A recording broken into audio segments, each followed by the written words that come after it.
Hey guys, welcome back to my channel. In today's video, I'm going to show you how to install MySQL Connector for Python.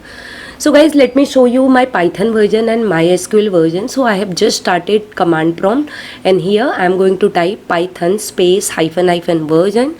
So guys, you can see it is showing me Python 3.11.4 which is current Python version. And now guys, I'm going to type another command mysql space hyphen version. So it will show me version of mysql. So guys, you can see I'm having latest mysql also. So guys, now I'm just starting my Python IDLE and here I will type the import statement.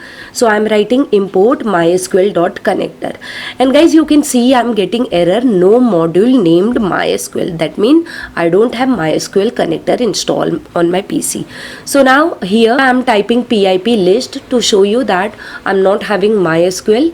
So it's confirmed that I don't have MySQL on my PC. Now let's type a command. Guys, now command for installing MySQL Connector in Python is pip, then give a space, then write install, then write mysql hyphen connector and give hyphen and write Python. So guys, you can see my MySQL Connector has been installed.